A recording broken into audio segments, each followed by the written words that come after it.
the Chief Justice of Nigeria, leader of the Senate, and principal officers of the Senate, distinguished senators, ministers of the Federal Republic of Nigeria, traditional rulers here present, special guests, members of the press, ladies and gentlemen.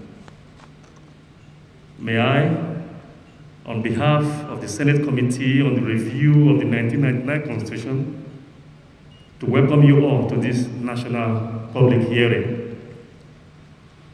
On the 26th and 27th of May 2021, we conducted zonal public hearings in 12 locations across the 6 geopolitical zones of the country, where members of the committee heard the views of many Nigerians and received further memoranda from the public, in addition to the several hundreds of memoranda earlier submitted.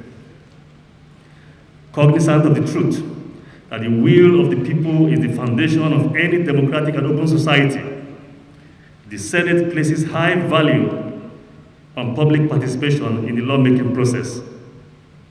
And I assure you, this committee is strongly committed to its obligations to facilitate public involvement in the constitutional review process.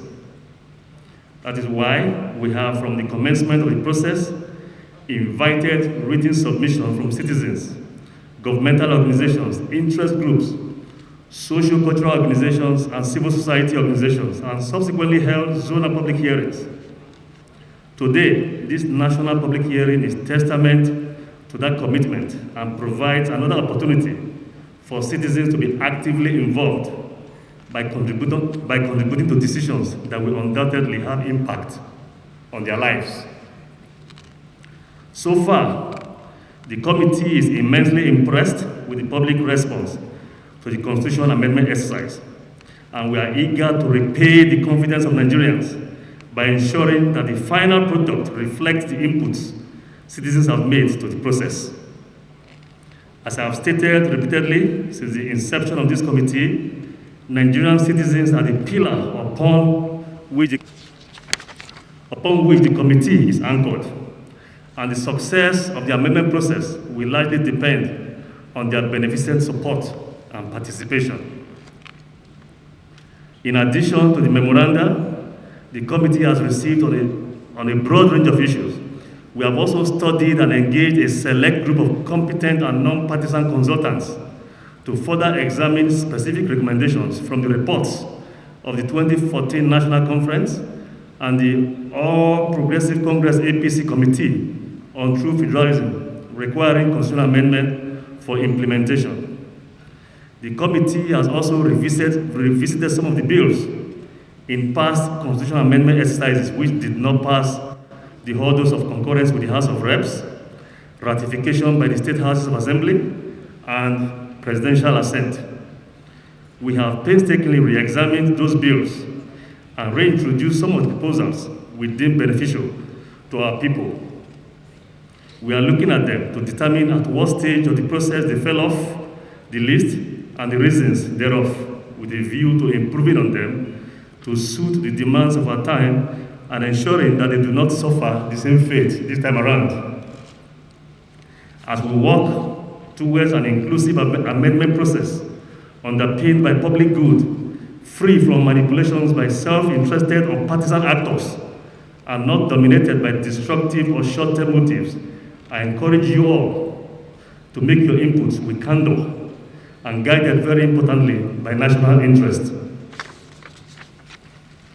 We are ready to listen closely to every view and reflect on every proposal and give due consideration to every contribution. Now, some of our compatriots have urged that rather than amending the Constitution, we should just make a new Constitution altogether. We respect this opinion, no doubt, and we believe it is the most desirable proposition. However, we are conducting this exercise in accordance with the extant legal order, which is the 1999 Constitution. Specifically, Section 9 of the Constitution empowers the National Assembly to to alter the provisions of the Constitution and prescribes the manner in which this is to be done. Unfortunately, it does not make similar provision or provide mechanism for replacing or rewriting an entirely new Constitution.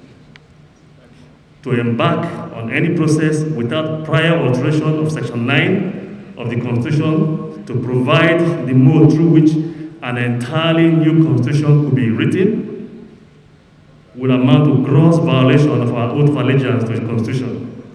In other words, it will take a new constitutional amendment to Section 9 to be able to give Nigerians a most desired new Constitution.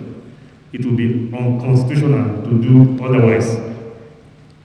Fellow Nigerians, distinguished ladies and gentlemen, I wish to assure you most sincerely that this committee will be guided strictly by best legislative practices, highest ethical standards, integrity, open-mindedness, and patriotism. I therefore encourage and implore all of us here today, irrespective of political leanings and other affiliations, to abide by the same standards while making our contributions.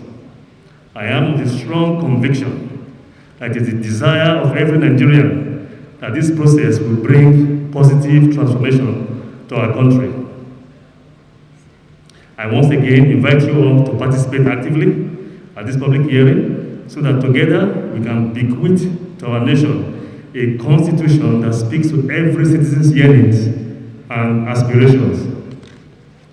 While I thank you all most profoundly for attending this public hearing, let me use this opportunity to thank the President of the Senate, distinguished Senator Ahmed Lawan, for his leadership and support for the work of the committee.